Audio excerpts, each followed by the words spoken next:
a partir da fundação do Instituto das Missionárias de Jesus Crucificado. Campinas, no interior de São Paulo, teve um bispo muito zeloso, Dom Francisco de Campos Barreto, que pensava em fundar um instituto religioso para atender a grande necessidade de catequese, sobretudo na periferia da cidade de Campinas, que estava crescendo muito. Dom Barreto, como pastor zeloso, ele percebeu que muita gente perecia, vivia no erro, vivia no pecado, por não ter quem lhes ensinasse a doutrina. Então Dom Barreto ele desejava fundar um grupo de missionárias que pudessem ir até as famílias, que pudessem evangelizar essas pessoas e trazê-las para Deus. Levar casais que viviam juntos sem o sacramento do matrimônio ao matrimônio. Ele queria que crianças que não haviam recebido a instrução religiosa necessária para fazer a sua primeira Eucaristia, para serem crismadas, ele queria que essas crianças, que esses jovens fossem devidamente formados. Então, no seu zelo apostólico, ele pensa em fundar um instituto. Nesse tempo, em Campinas, uma jovem chamada Maria Vilac, ela que havia tentado ingressar no mosteiro da Ordem das Monjas Redentoristas e não conseguiu, ela passa a reunir algumas amigas para meditar sobre a paixão de Cristo. Maria Vilac era de uma família de imigrantes franceses, uma família católica, muito piedosa, e ela tinha uma tia que era monja redentorista. E desejando ir para o mesmo mosteiro que a tia, ela preparou tudo, acertou tudo. Quando estava tudo pronto, explodiu a Primeira Guerra Mundial. Tendo explodido a Primeira Guerra Mundial, ela não poderia realizar o seu sonho de ir para o convento, de ir para o mosteiro redentorista da Bélgica. E então, ela recorreu ao seu diretor espiritual. Um santo homem, era um padre salesiano, chamado Domingos Giovannini. Esse sacerdote, ele ingressou no oratório de Turim como aluno dos salesianos, na época em que São João Bosco ainda vivia. Olha que grande graça, né? O diretor espiritual de Maria Vilac, ele ingressou no colégio salesiano durante a vida do fundador da obra salesiana, São João Bosco. Depois ele se tornou seminarista, depois ele ficou padre e conviveu com o beato Miguel Rua, o sucessor de Dom Bosco. E esse sacerdote foi mandado para o Brasil como missionário e se tornou diretor espiritual de Maria Vilac. E então, Maria Vilac, ela começa a reunir algumas jovens, algumas amigas.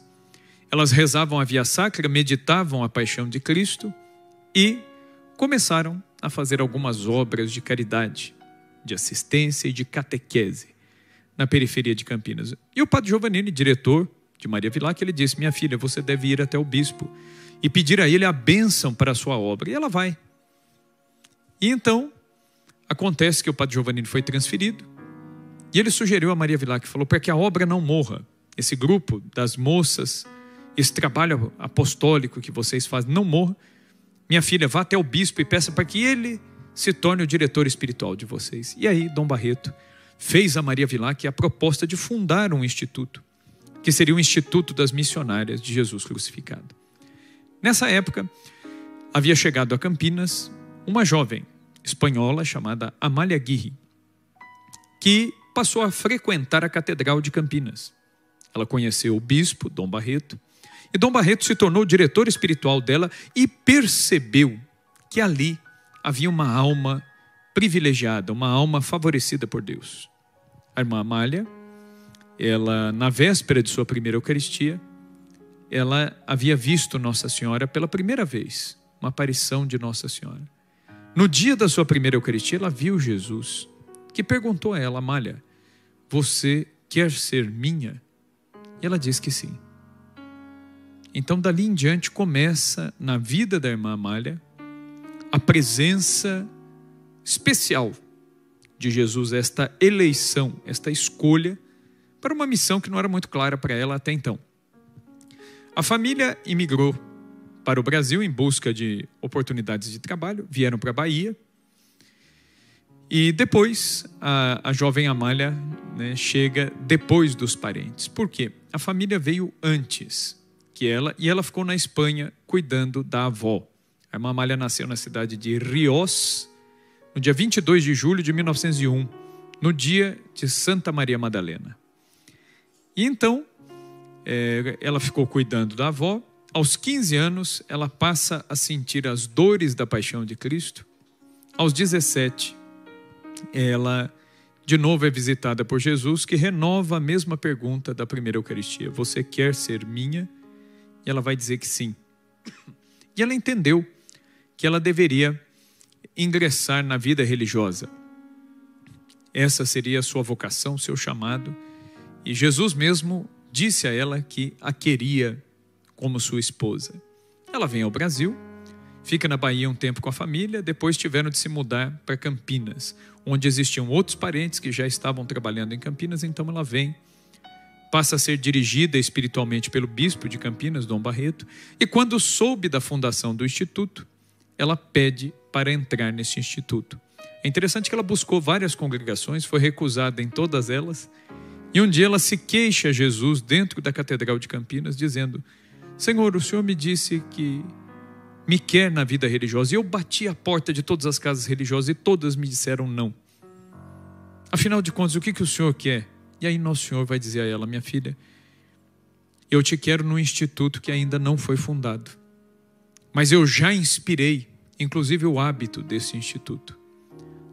As religiosas deste instituto trarão nas suas vestes as cores das roupas de minha mãe, o hábito azul e o véu branco. Quando ela soube que o bispo ia fundar uma congregação, ela pede ingresso, Dom Barreto aceita, e na reunião, onde ele iria tratar dos pormenores do início dessa nova congregação, esse novo carisma que ia tomando forma na igreja, Dom Barreto apresentou o projeto do hábito. Era um hábito azul e um véu branco.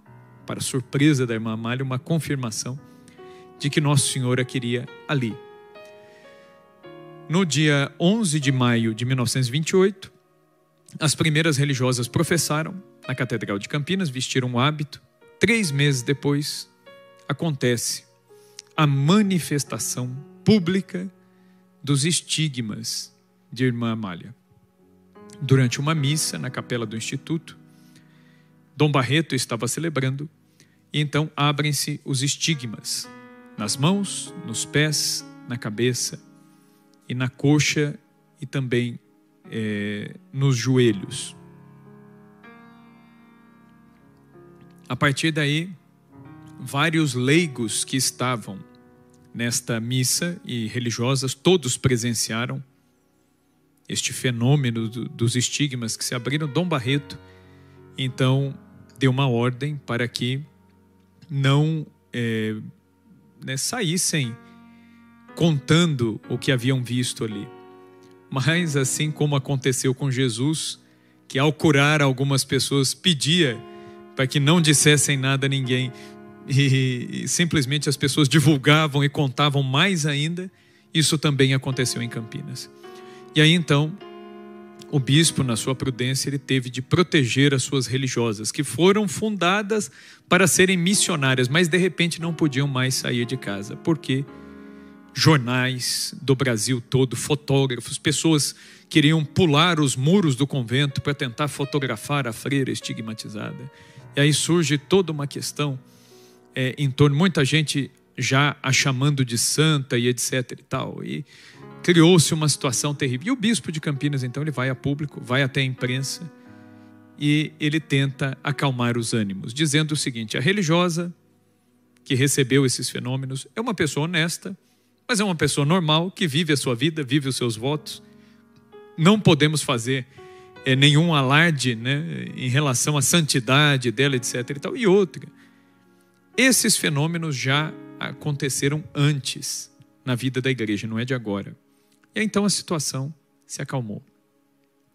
Passado um tempo, no ano seguinte, na Sexta-feira Santa, a irmã Amália, na cerimônia da adoração a Santa Cruz, às 3 da tarde na Sexta-feira Santa, ao beijar o crucificado, as chagas se abriram publicamente, novamente, na celebração da paixão, que estava ocorrendo às 3 da tarde na capela do Instituto. E à vista de todos, um borbotão de sangue caiu da cabeça da irmã Amália sobre o peito da imagem de Jesus crucificado e formou claramente à vista das 70 pessoas que estavam naquela missa.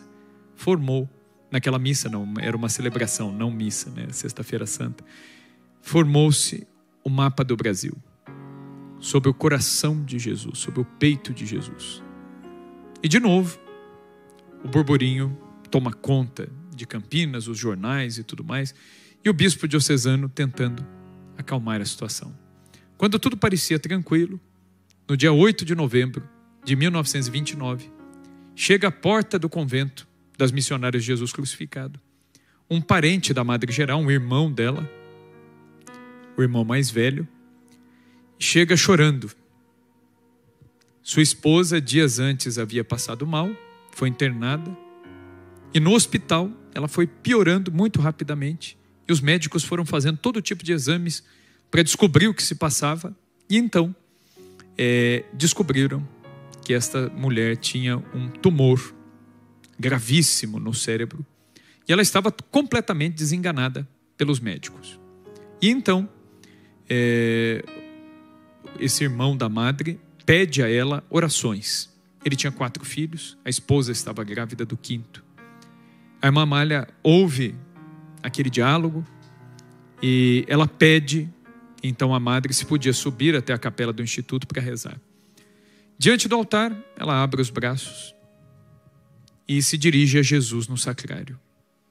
Então ela disse: Jesus, existe alguma coisa que eu possa fazer pela esposa deste homem? Eu estou disposta a dar a minha vida pela vida da mãe de família. E então Jesus aparece para a irmã Amália. Eu costumo dizer que quem ensinou essa devoção às lágrimas de Nossa Senhora não foi Nossa Senhora, foi Jesus, que como bom filho que cumpre os mandamentos, porque Jesus, sendo Deus, ele é autor dos mandamentos, mas sendo homem, ele está submetido aos mandamentos. E o 4º mandamento é honrar pai e mãe. Nosso Senhor, mais do que ninguém, nos deu exemplo de como honrar uma mãe. A devoção às lágrimas de Nossa Senhora é um filho honrando sua mãe. É o divino filho honrando a mais santa das mães. Então Jesus aparece à irmã Amália e diz a ela: peça pelas lágrimas da minha mãe. Só por esta frase, Nosso Senhor já teria revelado, já teria mostrado, evidenciado essa devoção às lágrimas de Nossa Senhora. Mas a irmã Amália, ela não se deu por satisfeita. Ela insiste. E ela diz então a Nosso Senhor: como eu devo rezar? Ou seja, ela estava de fato tão decidida a dar a sua vida pela vida daquela mãe, que ela quis ter certeza de que a sua oração seria aceita. Então ela insiste: como eu devo rezar? E Nosso Senhor então lhe diz: diga assim, minha filha, vede, ó Jesus, que são as lágrimas daquela que mais vos amou na terra e que mais vos ama no céu. E depois diga: meu Jesus, ouvi os nossos rogos pelas lágrimas de vossa Mãe Santíssima. E Nosso Senhor, por fim, ele diz à irmã Amália: minha filha, tudo o que você me pedir pelas lágrimas da minha mãe, eu sou obrigado amorosamente a dar. Estas orações, elas serão um ímã de misericórdia. O que o ímã faz? Ele atrai. Se nós queremos a misericórdia de Deus sobre nós, Nosso Senhor ensinou o caminho. E então ele diz à irmã Amália: mais tarde, minha mãe virá e entregará este tesouro ao Instituto, a elas ali, aquelas religiosas. Muito bem. Nessa época não existia coroa das lágrimas, então as irmãs começaram a rezar as jaculatórias. Vede, ó Jesus, meu Jesus, ouvi nossos rogos. E aquela mulher se curou. Ela morreu com quase 90 anos de idade. Não morreu de câncer, morreu de outra coisa. ela se curou instantaneamente. Aquela criança nasceu e as irmãs notaram. Então, de fato, aquilo que Nosso Senhor ensinou tem uma eficácia. E aí amanhã nós continuaremos a nossa conversa aqui, no Exército de São Miguel sobre esta devoção. E aí eu falarei das outras 2 aparições